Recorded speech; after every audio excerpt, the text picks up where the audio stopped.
তো hello guys, তোমরা তো ফার্স্ট পার্টটাই দেখলে বাবা শরীর খারাপের ব্যাপারটা। তো আমি ওইখানে লিবুলাইজেশন পর্যন্ত বলেছি। তো অনেক বড় ভিডিও হয়ে যাবে বলে সেজন্য দুটো পার্টে ভাগ করেছি। তো তোমরা সেকেন্ড পার্টটা দেখো। তোমাদেরকে আমি একটা কথা বলতেই ভুলে গেছিলাম, আসলে অনেক কিছু হয়েছে তো, অনেক বড়, 1 বছরের পুরো। তাই আমি একটু একটু ভুলে যাচ্ছি আসলে। দিয়ে তারপরে বাবাকে দাদাই যখন জম্মু থেকে নিয়ে এলো, তারপরেই তো কদিন তো ওষুধ খাচ্ছিল, ইনসুলিন দিতে বলেছিল, ইনসুলিন দিতাম, আমিও দিতাম, দাদাইও দিত, মাও দিত, ইনসুলিন দিতাম। তারপরে হঠাৎ 25 ফেব্রুয়ারি আমার জন্মদিনের দিন, লাস্ট ইয়ার আমার জন্মদিনের দিন, সারাদিনটা ভালোই ছিল। তারপর বিকেল থেকে রাতে খাওয়ার পর থেকে শরীরের অস্বস্তি শুরু হলো, মানে সে কাশছে, বমি করছে। আমরা ভাবছি হয়তো খাবার হজম হয়নি, সেই জন্য এমনি হচ্ছে হয়তো। তারপরে তারপরে সারা রাত তো ঘুমায়নি, সে ঘামছে, মানে গোটা শরীর ঘেমে জল হয়ে গেছিলো। দিয়ে তারপরের দিন অমনি, তারপর সকালবেলায় ঠিক হলো, তার দুপুর থেকে আবার সেই সেম কেস। দিয়ে তারপরে আবার বাবাকে এই গোবিন্দনগরে ভর্তি করা হলো। গোবিন্দনগরে ভর্তি করার পরে তারপর ট্রিটমেন্টে 9 দিন ছিল। দিয়ে হার্টের কন্ডিশন তখন মোটামুটি ছিল। হার্ট অ্যাটাক করেছিল বাবা, আসলে হার্ট অ্যাটাক করেছিল, দুবারই হার্ট অ্যাটাক করেছে। তারপরে হার্টে বললো ডাক্তার। তারপর ডাক্তার বললেন, নানা রকমের টেস্ট হলো, সব রকমেরই টেস্ট হয়েছিল। তারপরে বললো যে কিডনির কন্ডিশন অতটা ভালো নয়, কিডনি লিভার দুটোরই কন্ডিশন অতটা মোটামুটি ভালো নয়। ওনার শরীরে জল জমেছে। তো জল বের করার আমরা সিস্টেম জিজ্ঞেস করলাম, তো ওনারা বললেন যে জল বের করার এখানে নেই, জল বের করা হয় না, ওষুধের মাধ্যমেই ওনার জলটা গলে বেরিয়ে যাবে, ওষুধের মাধ্যমে। তো আমরা সেটাই বললাম। তারপর 9 দিন পর বাবা ছুটি হয়ে গেল, তারপর চলে এলো বাড়িতে। তারপরে এপ্রিল মাসে বাবা যাচ্ছিল, তখনই তো তারপরে অসুস্থ হলো। তারপরে আবার দাদাই হাওড়া থেকে নিয়ে এলো, কাটোয়ায় অ্যাডমিট ছিল। হাওড়া থেকে কাটোয়া গেছিলো, কাটোয়ায় 2 দিন রেখেছিল, তারপরে আবার বাঁকুড়া নিয়ে এলো। তারপরে মে মাসে আমরা দিয়ে এলাম।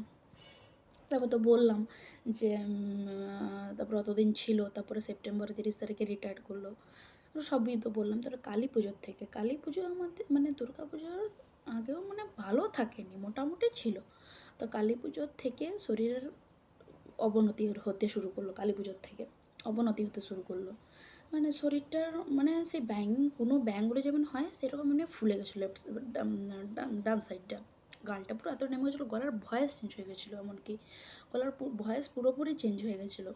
তারপরে শরীরটার কোনো স্ট্রাকচার ছিল না, মানে শরীরটা এইরকম থেকে এমনি হয়ে গেছিলো, মানে কোনো স্ট্রাকচারই থাকে না।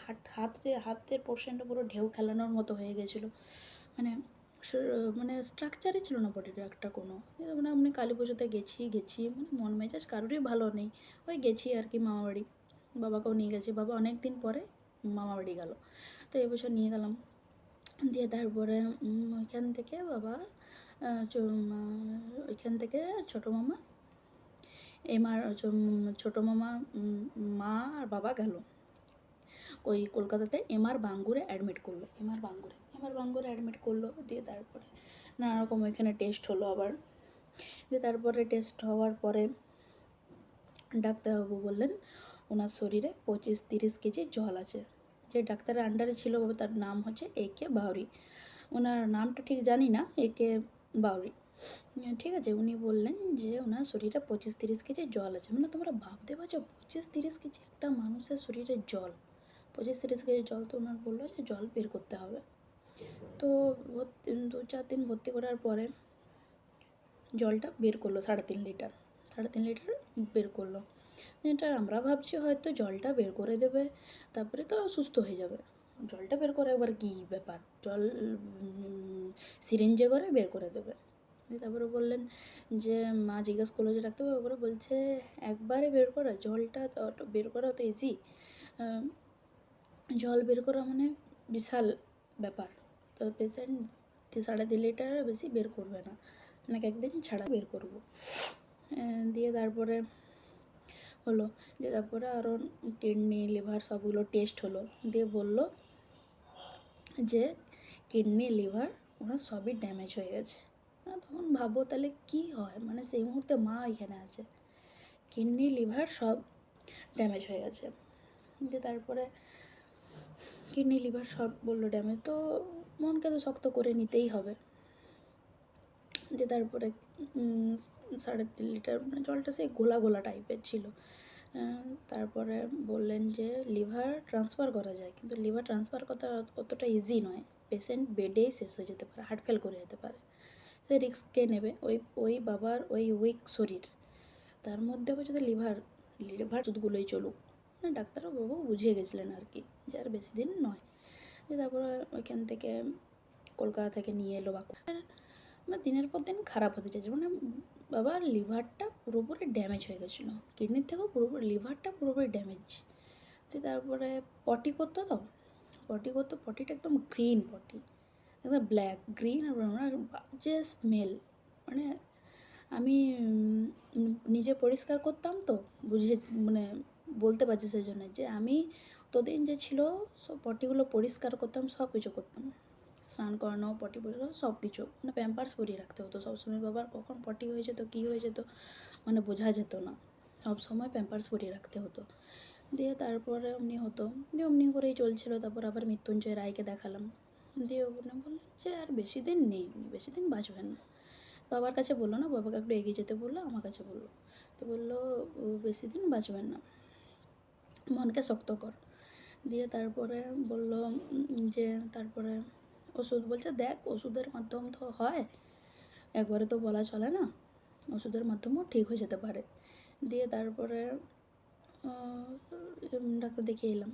তারপর তার যেদিন এলাম তার পরের দিনে, হ্যাঁ তার পরের দিনে সকাল থেকে সে অঘোরের মতো মানে আমাদের বাড়ির পিছন দিকে খুব রোদ আসে, বাগানের মতো আছে, খুব রোদ আসে ওইখানে, সারা সকালটা বসে থাকতো, সারা সকালটা রোদ আসতো। তারপরে দুপুরে স্নান করাতে নিয়ে আসতাম, আবার শুয়ে যেত। খুব ঠান্ডা, মানে শরীরে ধরো 25-30 কেজি জল, শরীরে রক্তটা জল হয়ে গেছিলো একদম, মানে শরীরের যতগুলো অর্গ্যান ছিল কোনোটাই আর সঠিক থাকেনি, সব খারাপ হয়ে গেছিলো সব। মানে ওই যে 1200 সুগারটা হলো না, তখন থেকে অর্গ্যানগুলো সব নষ্ট করে দিল। মানে সুগারকে তো বলাই হয় সাইলেন্ট কিলার, তো সব ওই 1200 সুগার হয়ে বাবার অর্গ্যানগুলো সব নষ্ট করে দিয়েছিল। দিয়ে তারপরে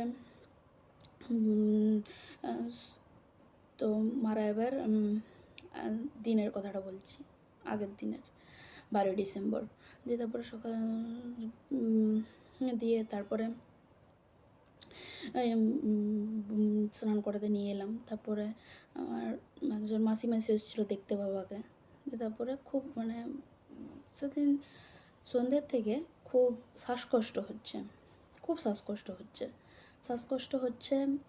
শ্বাসকষ্ট মানে তারপরে ভাবছি হসপিটাল নিয়ে গেলাম আমি আর মা মিলে, টোটো রেখে এমার্জেন্সিতে। তারপরে হসপিটাল নিয়ে যাওয়ার পরে বললো, ওইখানে ডাক্তাররা বললেন যে ওনার অক্সিজেন লেভেল 50 নেমে গেছে, যেটা 90 থাকার কথা সেটা 50 নেমে গেছে অক্সিজেন লেভেল। দিয়ে লিবুলাইজেশান দিল, সব কিছু দিল, দিয়ে তারপরে ছেড়ে দিল। তারপরে অক্সিজেন নেওয়ার পরে একটু ঠিক হলো বাড়ি নিয়ে আসার পরে। দিয়ে বাড়িতে সেই যে বাবা এসে নিয়ে বাবা ঠাকুর ঘরে শুলো, আর বেরোলো না। রাতে মা একটু হরলিক্স কত লিকুইড খাবার খাচ্ছিলো কদিন, মানে সলিড খাবার অনেক দিনই ছেড়ে দিয়েছিলো খাওয়া। হরলিক্সটা পুরোপুরি খেতে পারলো না হরলিক্সটা পড়ে গেল। তারপরে আমি খাওয়ার পরে ওষুধটা দিলাম,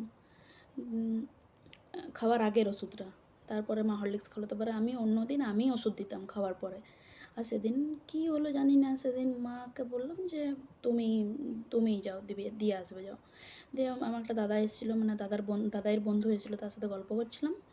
দিয়ে বলো তুমি দিয়ে এসো। আর বাবা একা শুভ, কোনো দিন বলতো না যে আমাদের সাথে শুভ, সবসময় বলতো আমাকে রিল্যাক্সভাবে শুতে দাও, আমি একা শুয়ে থাকবো, একা থাকবো। দিয়ে তারপর হরলিক্স, তারপর বললো আর খাবো না, মানে হরলিক্সটা খাওয়ালো পুরো পড়ে গেলো নিচ থেকে, পুরো একদম পড়ে গেলো, খেতে পারলো না পুরোপুরি।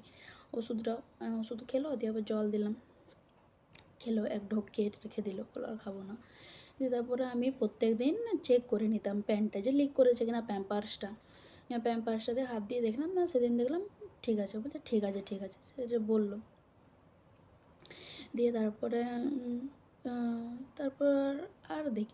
আর যাইনি।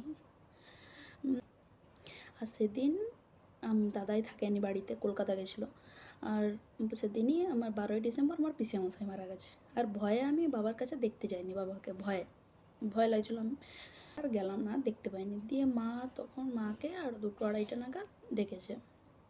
তারপরে 2টো-2:30টা নাগাদ ডেকেছে। আমি আগে দেখেছি একবার যে ঘুমাচ্ছিল না, যখন আমার দাদা এসেছিলো তখন ও গেটটা বন্ধ করতে ও যখন চলে গেলো গেটটা বন্ধ, তখন দেখলাম ঘুমাচ্ছে। তারপরে 2টো-2:30টার সময় মাকে ডেকেছে ছবি বলে ডেকেছে। মা এক ডাকেই চলে গেছে। তো বাবা তখন দেখছে বসে আছে, তখন বলছে বসে আছো, বলছে আমাকে একটু সুই দাও তো। দিয়ে সুই দিল মা, সুই দিয়ে বলছে ঢাকাটা দিয়ে দিল। বলছে বাবা বলছে আমি খুব আরাম পেয়েছি। দিয়ে হিটারটা বন্ধ করেছিল মনে হয়, না হিটার হ্যাঁ হিটারটা আগে বন্ধ করে দিয়েছিলো, কারণ অনেক গরম হয়ে গেছিলো। দিয়ে বলছে হিটারটা কি চালিয়ে দেবো? বলছে না হিটার চালানোর দরকার নেই, আমি খুব আরাম পেয়েছি। ওই শেষ কথা। বলছে যাও তুমি শুয়ে যাও। তারপর সকালবেলায় 7টা তখন বাজছে, তো তোমার মা ভাবছে বাবা সবসময় একটা আওয়াজ করতো, আমার শরীরের কষ্ট তো। সেদিন মা আওয়াজটা পায়নি, আমাদের পাশে মানে এমন আওয়াজ করতো যে আমাদের পাশেও ওই আমাদের পাশের বাড়ি শুনতে পেত, ও এমন আওয়াজ করতো। তো সেদিন ওদেরও মনে খটকা লেগেছে যে গৌতম তো প্রত্যেক দিন আওয়াজ শুনতে পেয়ে, আজকে কেন পাচ্ছি না আওয়াজ, মনে খটকা দিয়ে তারপরে উঠেছে। তারপরে গেছে, তখন দেখছে অন্ধকার ঘর, নিস্তব্ধ হয়ে আছে। তখনই মা বুঝতে পেরেছে। তারপরে আমাকে উঠালো বলতে মা কাঁদছে। আমি বললাম মা তুমি কাঁদছো কেন? তোর বাবা নেই। মা তোর আর বাবা নেই মানে ওই কথাটা আমার বিশ্বাস করবে না, কানে এখনও বাজছে ওই কথাটা, যে তোর বাবা নেই। মানে কি বলবো। তারপরে তো আমি অনেকক্ষণ পরে গেলাম, তারপর তাও যা হওয়ার হলোই। মানে তারপর সবাই এলো, ওদের রিলেটিভরা সবাই এলো। সকালবেলায় মানে আমরা এক্স্যাক্ট টাইমটা ঠিক জানি না, তবে 12টার পরে 13ই ডিসেম্বর। মাকে না, কারণ কেন বলছি, কারণ মাকে 2টো-2:30টা নাগাদ ডেকেছে, তাহলে তো 13ই ডিসেম্বর হলো। তারপরে হলো, তারপর সবাই রিলেটিভ এলো। তারপরে বিকেল থেকে বাবাকে লোখাতড়া নিয়ে গেল দাহ করার জন্য। তো এই হলো, মানে বাবার কষ্ট বেশি দিন পায়নি, কিন্তু যতদিনই পেয়েছে যে শরীর প্রতি খুব কষ্ট পেয়েছে, কষ্ট। মানে আমরা ট্রিটমেন্টের কোনো খামতি রাখিনি, কোনো কিছুরই আমরা খামতি রাখিনি, কোনো কিছুরই। কিন্তু বলে না বাবার ডাক এসেছিলো যেতেই হবে, সেই হয়েছে আর কি। তারপরে মানে মানুষটার যে এত মনে জোর ছিল মানুষটার, মানে কি বলবো, মানে প্রচণ্ড মনের জোর ছিল, প্রচণ্ড। দিয়ে বলতো আমার এত শরীর খারাপ লাগতো, তাও বলতো আমি ঠিক আছি, আমার কিচ্ছু হয়নি। বাবা জিজ্ঞেস করতাম বাবা খারাপ হয়েছে, কেমন আছো, শরীর খারাপ লাগে না, ভালো আছি, কিচ্ছু হয়নি আমার। তো সব সময়তেই এতটা মনের জোর ছিল। তো এটুকুই ছিল আর কি বলবো, একটা বড় হয়ে গেল ভিডিওটা। তো দিনের পর দিন যত যাচ্ছে তত বাবার স্মৃতিগুলো শুধু মনে পড়ছে, শুধু স্মৃতিগুলো বাবার মনে পড়ছে, কুড়ে খাচ্ছে শুধু। মানে বাবা না থাকার যে অভাবটা সেটা বুঝছি আর কি। মানে বাবার শরীর খারাপের দিনগুলো মনে হচ্ছে না, মনে হচ্ছে বাবার ভালো দিনগুলো, যে স্কুলে যেতাম, বাবা দিয়ে আসতো, যখন ছুটি হতো বাবা দাঁড়িয়ে থাকতো গেটে, নানারকম। মানে আমার বাবার চেহারা দেখলে আর শরীর খারাপের চেহারা দেখলে তোমরা অবাক হয়ে যাবে। না আগে যে চেহারা ছিল, আমি নিজের বাবা বলে গর্ব করছি না, এত সুন্দর চেহারা ছিল যে শরীর খারাপে মানুষটা এমন হয়ে গেছিলো না, মানে কিছু আর বলার নেই। তো চলো আর কি আর বলবো, এটুকুই ছিল। তো ভিডিওটা লাইক কমেন্ট শেয়ার কিছু করতেই বলবো না, তো আমি এইটুকুই শেয়ার করলাম তোমাদের সাথে। তো ঠিক আছে, চলো টাটা।